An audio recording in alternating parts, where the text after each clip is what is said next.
welcome to today's talk show. We're going to talk about what will agriculture look like in 2050. We're going to look into the future with a panel of experts here. I'm your host, Mark Wiseman, for today, and I'm joined here by Freya van Duinen. She is a futurist and the owner of Future Motions.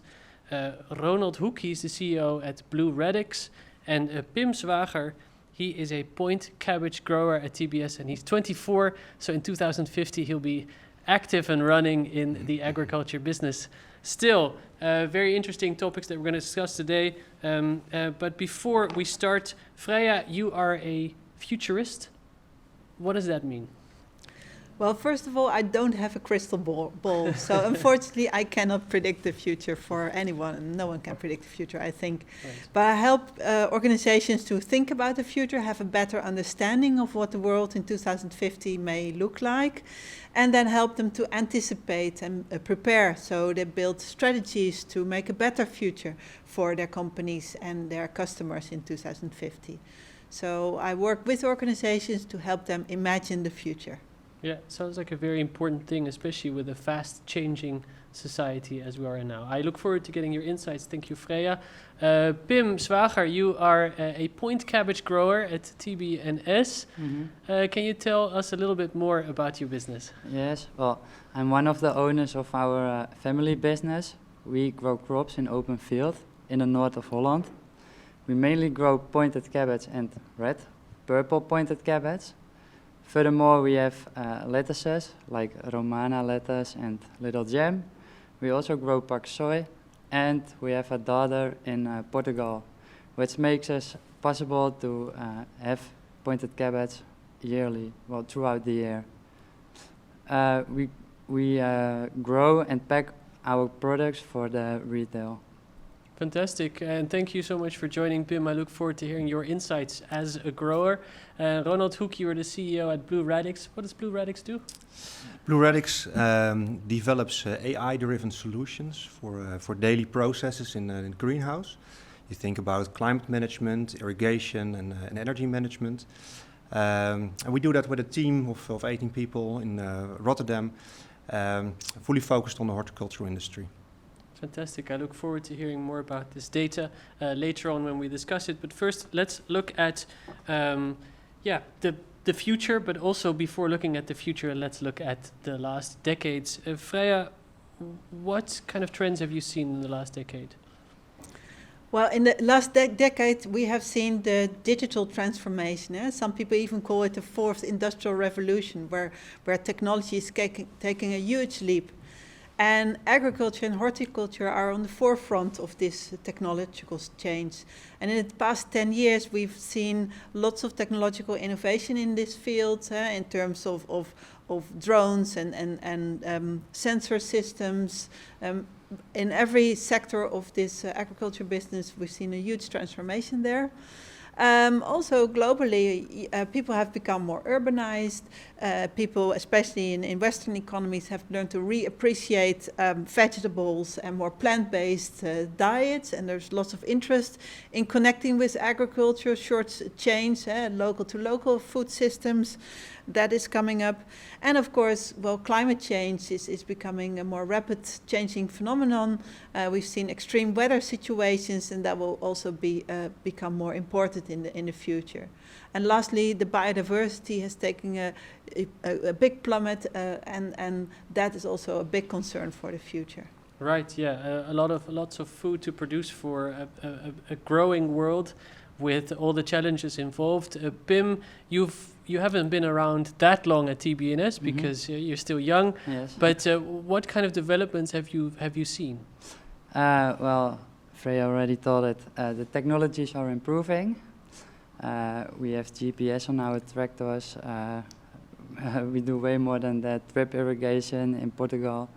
Another trend is organic. Our sales in organic are rising every year with a few percent. Labor, it's hard to find labor. That's really a problem for us. Well, I already thought it before, organic, but also the list of chemicals that we are allowed to spray is getting shorter. So lots of chemicals are getting out of the list of approved chemicals against crop protection. Yeah. So our common cultivation is becoming greener. Well, that is a positive thing, of course. Yeah. All right. And Ronald, what do you see in the horticulture industry? Well, three major development, I think. The demand for food at one side, Yeah. globally, like Freya already mentioned. The other side, energy or sustainability. It's a broad topic on itself, but it's also a big challenge and a big trend to find solutions for that. And also, you could call it technology, or you could call it data, but on that side as well. So these three trends are coming up rapidly, and we have to find solutions for all three of them.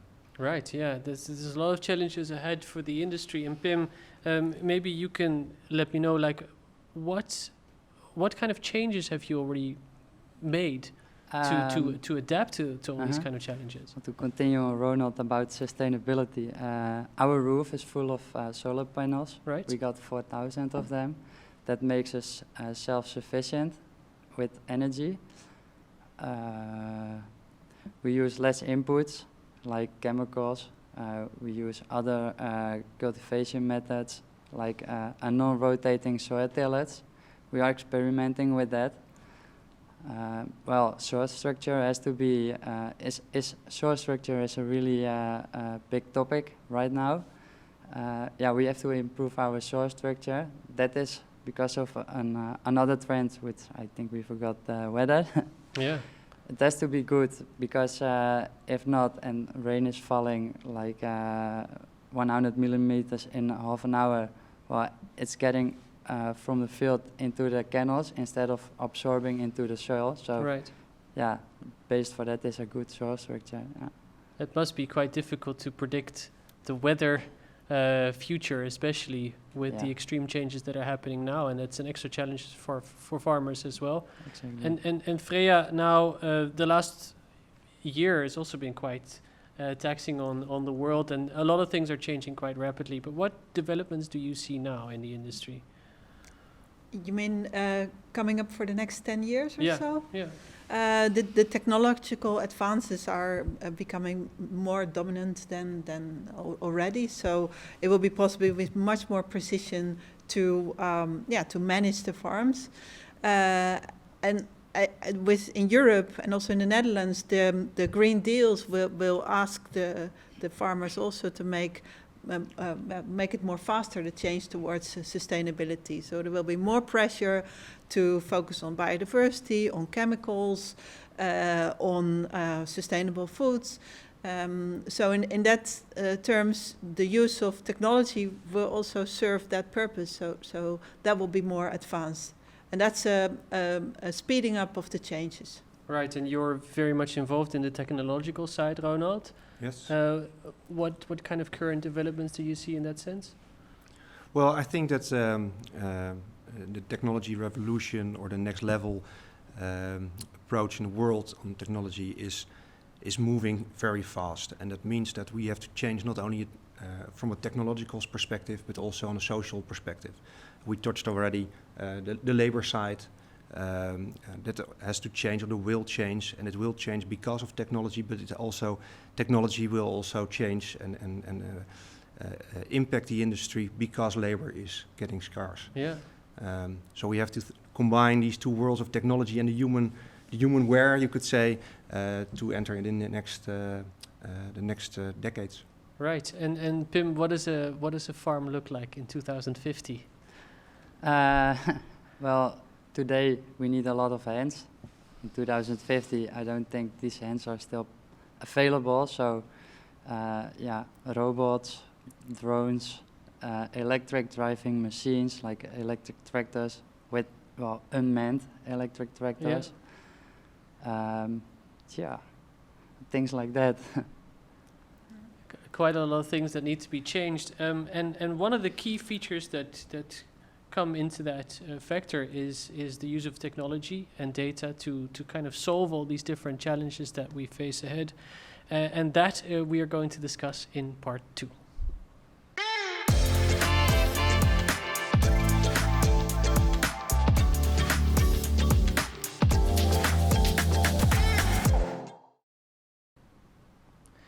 Right, we talked about the variety of challenges around in the industry, especially looking towards 2050.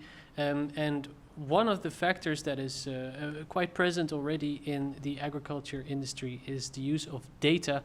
And Freya, why is data so important? Well, data are the food for the algorithm of the artificial intelligence. So the more data, the better the models are that you're building with the data. So and the better predictions you can make with the data and with the algorithms. So if you have a better understanding of all the parameters, all the factors that you want to measure, yeah, the better your management will be. Right. And Pim, do you use data in your day-to-day business? Yes, I think so. Well, we have tractors that with GPS, so Right. they collect data. We have a sales system that is collecting data. We use another system for our crop protection. Every activity we do, we put in that system. It's like it's called agrovision. That's also collecting data.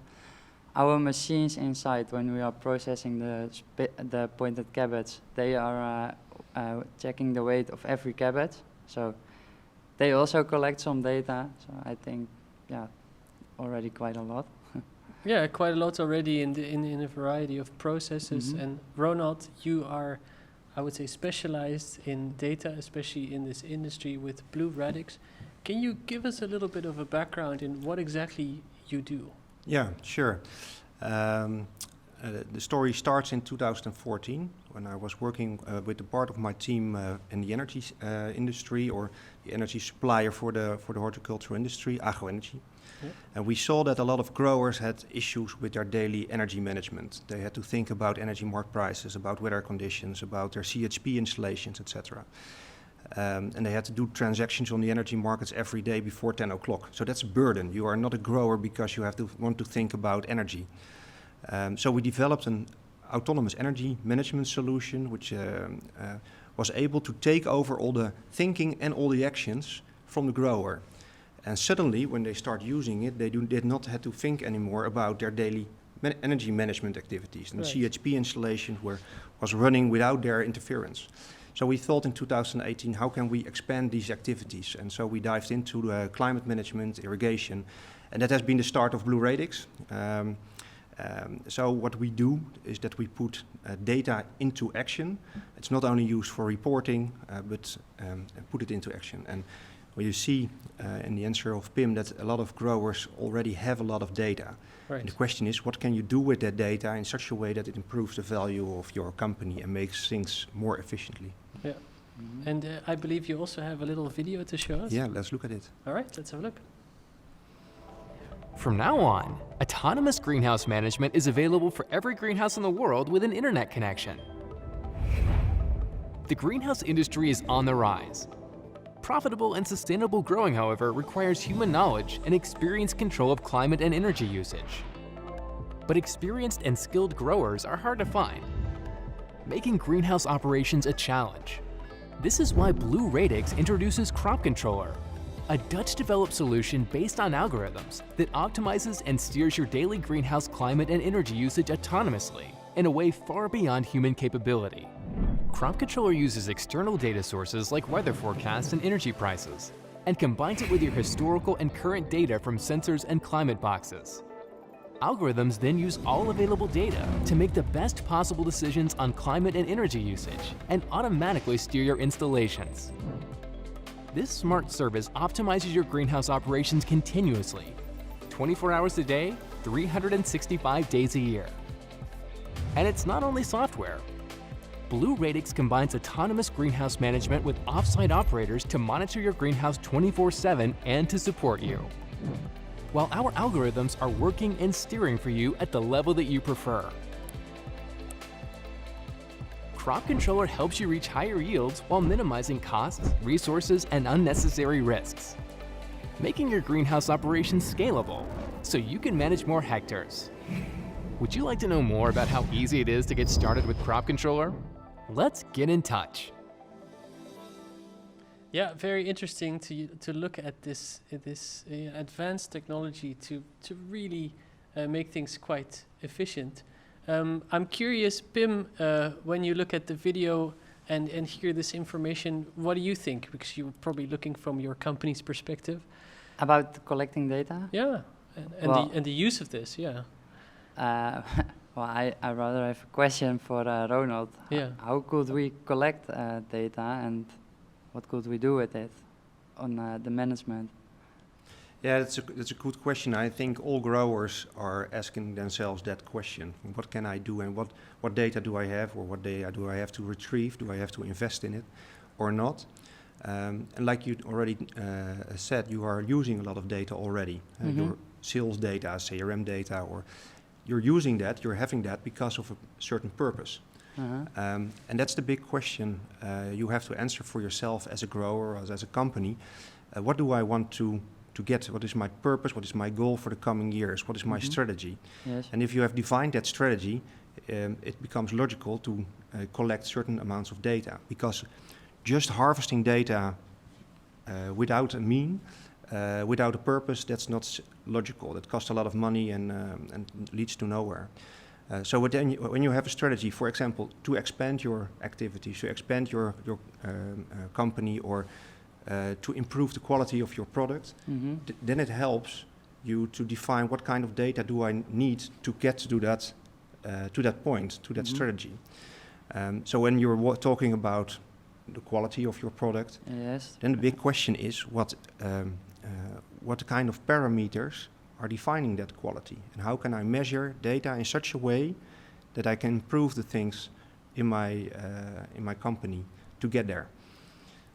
So it's not an easy answer to give, and it depends very much on the company, and it depends very much on the strategy. But you have to, I think important to sit around the table with your colleagues and discuss this, and pay some time and attention to it. Well, yeah, our strategy is the best quality against the lowest price. So, yeah.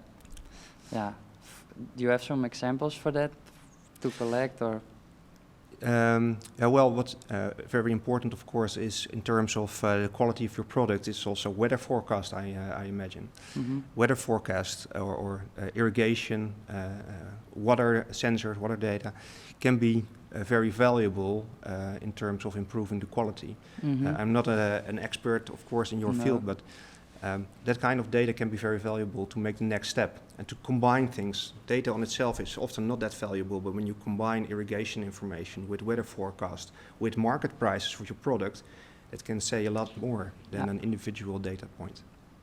Right, because I had the same question, because you see, of course, the crop controller, which is using data in a controlled environment, a greenhouse, but you can move this as well to an outside use? Yeah, what we have in the greenhouse industry are elements to steer. The windows can be opened or closed. You can heat up the pipes.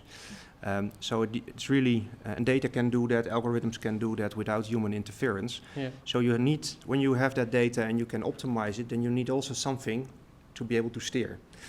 And it can be an autonomous tractor, or it can be an irrigation system, or that can be something that has an internet connection, or it can be steered by via data. That's an important thing. In the greenhouse industry, the biggest remark we always make is you have to have an internet connection. Otherwise, the steering becomes very tough. Yeah, it's the internet technology. So many different investments perhaps needed for a lot of farms to be able to use this data. But now, if I ask you, is this something that a farm must have? Will a farm not be able to do without the data in the future? That has not really something to do with data on itself. It has, again, to do with everything that's happening in the industry. What we know is that the amount of experienced and skilled growers is reducing very fast. The average age is 67 in Japan and 58 in Europe and North America. So we know we have to automate processes in the greenhouse to be able to manage it in the future. Right. And that's the biggest driver for a lot of growers to step into this development. It gives you opportunities, better value, better production, better net profits. But most importantly, it solves also big problem. Right, Freya, what do you think? Well, I think this technology is badly needed because we need to change faster. So if you want to be ahead of the climate change, if you want to be ahead of the scarcity of labor, if you want to improve the organic quality of the soil, etc., then you have to use these technologies. So agriculture will make a major change. It's becoming a more industrialized, technologized type of business.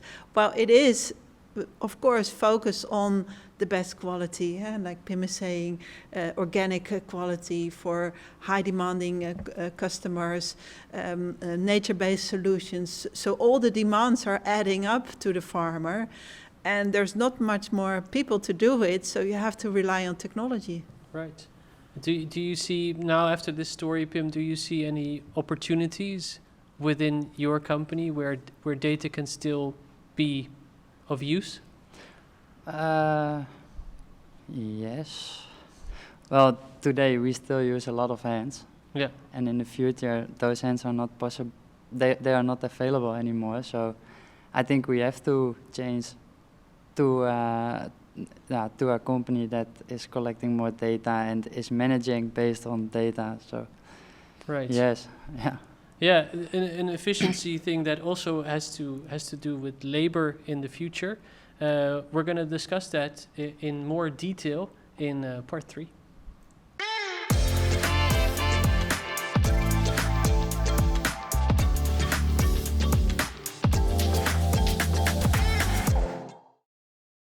Right, Ronald also mentioned it earlier. The average age of people working in agriculture is very, very high at this point. And labor, as Pim also mentioned, is perhaps quite a big threat for the future in order to fill up the spaces and to find the right people to man the growing industry. Freya, how big is that issue at the moment? Well, the world is aging rapidly, not only in the Western economies, but also in China and many other places in the world. And it is because people are living more in cities, and in cities women get educated, and also you have to feed your children, and they don't work on the land. So there's a fast lowering of the number of children being born. Right. So there's not only aging population, but also a degreening of the population. There are less younger people. And, well, I know here in the Netherlands, at least, you see a lot of competitions between the sectors. There's shortage in the energy sector, there's shortage in the technology sector, in building, in care, in education. And then agriculture, they have a bit of an image problem. It's for young people more attractive to work in other sectors than working on the fields or in the greenhouses. So there's a competition for labor, and people, they gravitate towards other sectors. What would be the image you think that now is perceived from farming? Well, farming has a traditional image. I think the general population, they don't appreciate the technological advancement that has been going on in the agriculture sector. So when you understand what's going on there, that it is so high-tech, so advanced, also so focusing on the demands of the urban populations, the connection between food and health and lifestyles, etc., then people are becoming really enthusiastic. But if you look at on face value, people have a different understanding of agriculture, which is a shame, I think, because it's an exciting business. Right, but do you feel that then the distance of society and the farming industry is too big, that people are not exposed to it anymore? I think so, yes. Well, now with the corona, I heard that it's becoming more popular even to go to the farmers market, to go to the farmers and visit them, to buy locally. So there are small trends that bring people in touch with their food, but that could be more huge in the future, I think. Yeah, definitely. Pim, now you recently started as a grower, Yes. and you are a young generation person. I believe not the only one in your company. No. what was the image of farming for you? Well, for me it was the image. Well, I like it really much, the agriculture. I was born in it. Yeah. Well, we had pointed cabbage in our backyard. So I have literally grown up in it. So for me, it's a wonderful sector, yes. And that's why I chose to go to TBS and work there. Right. And do you feel that people in your generation are not as enthusiastic as you are? Well, all of my friends Yeah. are working in another sector, so All right. yeah, I can confirm that what Freya said. It's not for many younger people. It's not really interested the agricultural sector. Yeah. But yeah, my brother is also going to the University of Applied Sciences, Yeah. the agricultural one, and he is doing the same study as I did. So there are some, but it's decreasing. Do you feel people are, especially younger generations, are aware of the element of science and technology that is now applicable in the agriculture sector? I don't know. No. Well, in our study it was not implemented, but that was already 2 years ago when I finished. So I think, yeah, maybe they did now, but yeah, not really. No. Ronald, what do you think? Well, I think that when it comes to a University of Applied Sciences for the agricultural industry, it should also go about technology, Right. because it is influencing the jobs in the coming decades tremendously. So I would suggest to that kind of education or that kind of universities to integrate that in their programs. But it's still, you need some kind of passion. You have to feel that. You have to see what the value is of food production. And what I typically see within our company, that we have data scientists and data engineers at work, and they did not know anything about the industry. But when they step into the industry and they see the value that it has, the possibilities that it has, the technology that is there and which they can use to improve it, they really get enthusiastic. It is also a communication question. How can we communicate better what the value is of the industry and how nice it is to work there? For instance, to a technical university. Yeah. We need a lot of engineers, we need a lot of data scientists, and they have to become enthusiastic. And there's, I think, a challenge for us all to do so. Definitely. But Yeah. now there are still a lot of advancements in agriculture, but you said the average age was? 58 in North America and in Western Europe, Yeah. and 67 in Japan. Yeah. So we know, and that's on itself, that's a high number, of Yeah. course. But the biggest issue is also the growth of the industry. A lot of greenhouses are being built all over the world. Yeah. So you know that in the coming 3 years, that's not too far away, that these two developments are going to interfere each other, and we have enormous scarcity in experienced and skilled growers. And the younger generation that comes from schools is not willing to walk around in the greenhouse like their parents did and their grandparents did. For most of them, they want to use new technologies. They want to use what they are used to. They are used to use the iPad, for instance. Yeah. And we have to embrace that, and we have to combine these two developments and automate things and make it attractive for the younger generation. Yeah. Do you also notice that you don't really go into the field and are more focused on the other side of business? Yes, that's one of the nice things, of course, but it's always, you have to step into the field, but a drone or something can help you in having a great overview of what is there. And yeah, I think that's the way how those technologies are going to help us. Yeah. But yeah. Does the traditional image of the farmer still exist? Yes, I think so, but it's changing. Also, the companies in the horticulture industry are changing. They're consolidating a lot. Bigger companies step in. Some companies are noted on stock exchanges. Yeah. Well, that says something about the industry that is changing. Big investors stepping in with a lot of money. App Harvest is a nice example of a company it's not a grower, it's not a greenhouse company per se, but it's a technology company in the US, and it changes the mind of people how they look at food production.